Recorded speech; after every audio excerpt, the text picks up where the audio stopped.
Rumi says your task is not to seek love, but to merely seek and find the barriers that you've built within yourself against it. My name is Tara, and I'll be your guide in the online series Dancing Silence. This online course is an opportunity to explore breath and movement, as well as prayer and visual art in the form of painting. A teacher of mine sometimes asks the question, do you want to taste the honey or be the honey? And this course is aiming to offer you to tap into both, into tasting the sweetness of love, of life, really, of the mystery, as well as tapping into the recognition of your part within that, of your own unity, your own wholeness, and your part as love in the world. And you'll move through 4 classes, the first one being Taste the Honey, where there will be a lecture on mysticism as well as movement. And we'll start to explore our own resources, the resources of the body. And we'll also start to explore how we can use paint and color to then manifest in the form of painting what we've tapped into, what resources we found within. From there on, we'll move into our second class, Shedding and Homecoming, where we explore what is prayer mean for us, what is longing, and what are we longing for in our life.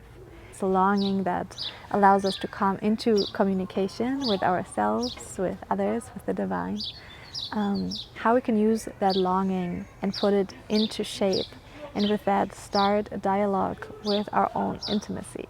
And then we also explore, what does dance mean? What does it mean to be dancing as an individual, but also what is the cosmic dance that we're tapping into through our movement practice, and how there's a correlation between the microcosm and the macrocosm. And then in that class we'll also move, or try to move, out of the patterns of movement, the patterns that we hold in the body. Because often the patterns of the body just represent and reflect the patterns of the mind. And we'll try to use tools to break out of that, also to break out of aesthetics, because often when we think dance, we have this idea how it's supposed to look, that it's supposed to be pretty, and pretty looks like that. But in that class, we're aiming to come into the rawness of just movement again, beyond labels of dancing, or labels of this looks good, this doesn't look good. We'll dive from there into a class where we tap into emotions, which is something that a lot of us struggle with, or struggle.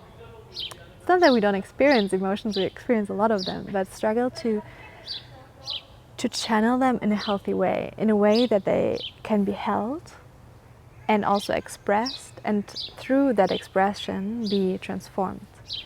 And so in that class, we'll work on holding space through the breath, through awareness, through observation and witnessing. We create space to then allow emotions to arise, what has been suppressed, what might be also living in the subconscious, really, because the body stores a lot of our subconsciousness, to then be expressed through movement.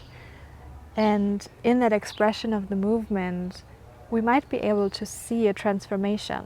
Again, that will be supported by visual art, where we experience something, we put it down in form, we see our emotion, our inner worlds that we're exploring with, put down on paper, and that again can invite a new dance in.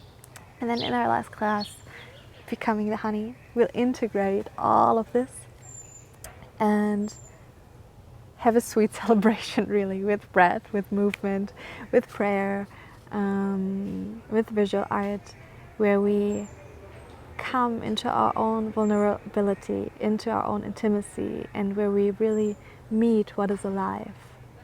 And this whole journey, really, these classes, this series, this journey that we'll move through together, is an invitation to meet yourself as well as others beyond labels, beyond judgments, so that we can come into a clear recognition of ourselves as love and of others as that same love.